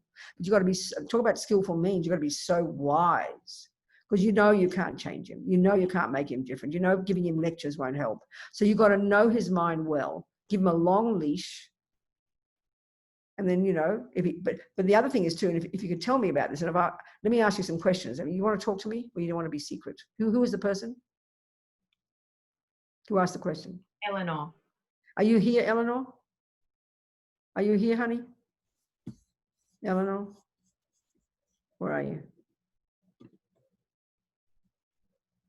Oh, here, Eleanor. Good. Talk to me, Eleanor. Unmute, darling. I'll ask you a question. I want to ask you a question. Right. Good, darling. So now, tell me this person's good qualities, Eleanor. They're hard to find. Oh, really and truly.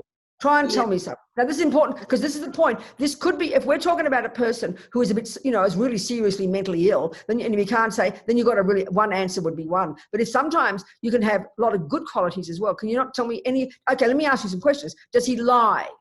Yes. Does he steal? Yes. Does he kill creatures? Yes. Does he harm? No, I can't say yes, but I don't know.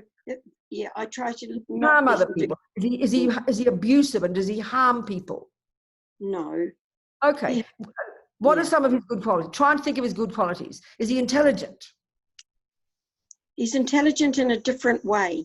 But has he got intelligence so he can work things out? He's smart. No? He's a very strong concrete thinker. Okay, so a bit stubborn in his thinking. Stubborn is not the word that would describe him. You know, he's absolutely stuck.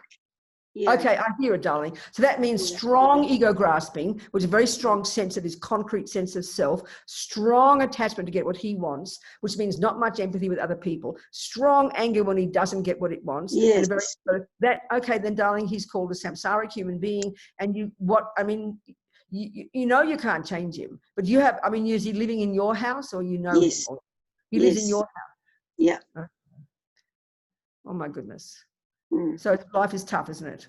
What I would like to do is change my thinking so I don't get angry with him. That's the point, Eleanor. That's the key to success. Yeah. That's the point, darling. That's the point. Because this is what's interesting. I remember seeing on the television on YouTube, it was very fascinating. Two parents, they weren't, I think they were Australian or not, I can't remember. It was a YouTube thing. It was very fascinating.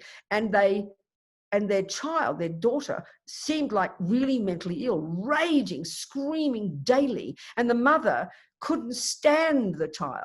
She was angry, resentful, bitter again with the child. And what happened was they consulted some fellow, some psychologist who didn't even meet the daughter, because the psychologist said, you're the one who's got to do the work. So this mother and father, by consciously changing their methods, their behavior, their view of their daughter, naturally she completely appeared differently, and she was given the space to be different. So this is where it's a very profound question for asking, because it's the real question, Eleanor. Yeah. And what we normally do is we obsess with the person and we're trying to change them. We can't see our own mind at all. So, darling, this is profound that you're even asking it. And so your job is to learn. Do you love this person?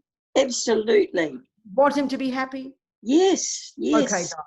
You have got to completely change your own mind. So that means when you understand this analysis of why you're suffering, why you get angry is because your attachment. See, we don't realize this in our culture. We think, I'm allowed to think he should be different. But no, when it's stressful for us, it's because it's attachment. So your attachment, we all have the same thing, Eleanor. Your attachment, and that's why you recognize it in him. You want what you want. Your attachment wants him to behave differently. And then when he doesn't do what your attachment wants, you get angry. You can see that part of yourself, can't you? Yeah, yeah. even though, you see, this is the trouble, even though, like with my example of Jason, he might have been bad, he might have done that bad thing. So then that's why we think, well, I'm allowed to be angry with him. No, it just makes it all worse. So he might have done that. That boy might be the way you're saying. But the other thing is why when I said to you what are his good qualities, there still are some there. This doesn't mean you have to be like Pollyanna, Eleanor, but you've got to really learn to see that because you're not getting what your attachment wants, which is very instinctive in all of us, it's totally normal. And that's why you get angry, but also it's mixed with love and compassion. Keep having the love and compassion, but learn, first of all, before you even worry about your attachment and your anger, what you got to first of all do, and this is why the first level of practice is so powerful, honey, shut your mouth. That's your first practice. Even if you sit in your room and you're fuming, the first level of practice is at least do not say the words. I can't describe to you how profound things will change if you control your mouth. Just don't say the words, Eleanor. You might feel it, but that's why the first level of practice of controlling your body and speech has real power. You know you're feeling angry. You know the attachment. You know the worry you've got. But if you can control your mouth, you will see a change in it. It'll take time, but it will be such a change. And you've got to still, in your mind, you're watching him like a hawk because you don't want him to harm himself and you don't want him to harm others. But this is who he is right now. So one thing is control your mouth. And the other one is attempt in your own mind to see other aspects of him. You see, when we have attachment, we're expecting a person to behave another way, and that view gets very stuck in our mind. And then when you get angry, you're seeing him in a particular way. So if you listen, if you control the speech and try to change your view of him, it doesn't mean he's not what you are, but what you're seeing, but there are other parts there. And when you're full of your own attachment and anger, you can't see those other parts. So first control your speech and do it 24 hours a day, 24 hours at a time. Don't say, I will never say a bad word again. I mean, do you have any kind of practice that you do, Eleanor? Yes, I'm practicing Buddhist. Good, darling. Well, what you got to do at the end of the day, and before you go to sleep, you do your little practice at the end of the day, and you make a vow that tomorrow you'll do everything in your power, and you really say it to yourself so strongly. And we know when you make a decision, you're going to keep the decision. You make a powerful vow to yourself. Tomorrow I will watch my speech like a hawk. And you wake up in the morning and you say the same vow again, and you try not to notice him all the time. I mean, is he in the house all the time these days, or is he out and about? No, he's going to a special school at the moment because he's got no qualifications. Okay. And it's a special school for kids who haven't fitted into the school system. I understand. Is he doing well there? Is he getting something from it? Well, we're getting him up, which is a miracle. Oh, that's wonderful. Getting him out of bed. Good. You know, go there, and that in itself is a miracle. That's amazing. His attitude seems to have changed. This is wonderful. So the other thing, Eleanor, first try to not say bad words, but do you often say good words to him, praising words, loving words? Do you often praise him and tell him you love him, or say that he's a good person? You do say those things. That's really important. He hears those words as well, but not in a bullying way, but in a really loving way. You know, oh, you're doing so well. You've got good intelligence. You're fat. I really admire you. You know, you're doing so positive, upbeat things, but really control the words, Eleanor, and try and you see, he's so used to sitting in the pattern of you. He's expecting you to say those bad words. He responds in his usual way. So you're both stuck in this pattern. Yeah. That's what I saw with these parents. They changed their behavior, which led the way for the girl to be different. You've got to give him space and to see his different qualities. So by you behaving differently, you can allow those parts of himself to show. It'll take time because he's used to this pattern. But that's amazing that you want to change your own mind, but change your behavior first. But watch him, be skillful, still be disciplined, whatever, but do it in a different way. You'll see some shift. I think one of the difficult things is that one of the things that he won't do is go to bed. So he doesn't go to bed until about 3 o'clock in the morning. Yeah, that's the problem. And this is attachment. And then getting him up. And then he goes, when he comes home from school at 3 o'clock, he goes to bed. Precisely. You know, so it makes it difficult. Can you not kind of help him change that? You can't control him. You can't you can't do anything there to discipline him. No, there's nothing. He's bigger than me. I'm only 5 foot, and he's he's very tall, and he's not body build. You know, he's quite skinny. I understand that. Yeah, but he's got an underlying anger that I'm scared of. And so don't be scared though. But don't be scared, Eleanor. Yeah. When you're scared, that bullies like scared people, but if you're Yeah. not scared, that'll help him you got to be much more strong with him Yeah. Yeah. in a kind way. Yeah. Mm. Control your angry thoughts, control your angry words, but be more disciplined in a kind way. I mean, Right. so he has his own computer and that kind of thing, right? Or what? Yes. Yeah. He's got his phone. Yeah. And he works Yeah. on, he's sitting on his phone all day. Yeah. All the time. I know that's inevitable because that's attachment. Everybody, we all got that. We're all junkies for our phone and our video games and God knows what. And nighttime, you see, nighttime is attachment energy time. And that's where it's really hard. So you've got to, I mean, it's just you in the house, or has he got a father as well? No, his father's not on the scene. So just you? Yeah. Yeah. He just lives with you? Yeah. Okay. Mm. Well, you know, see if you can, I mean, chance changing your own, I mean, but you got to not be scared. Don't be scared, Eleanor. Does he beat No. you? Does he beat you? No. Does he No. Okay, But, well, don't be scared, darling. Don't be scared of his anger. Don't be, if you're strong with a bully, he's a bully, right? I understand that. Bullies like weak people. And the more you're weak, the stronger he'll be a bully. But if you become strong, it'll shift him again. If you become wiser, but more strong, sure. it'll help shift the energy, you know? Yeah. Okay. Thank you. You can't force him. But by you changing, Eleanor, you give him space to change. Yeah. So Thank be you. brave. And don't Thank be you. scared, darling. Don't be scared. No. Okay. Thank you so much. Thank you. darling. Thank I you. think we have a break now, everybody. Okay, have a break. It's an hour break, right? Is that right? Is that right?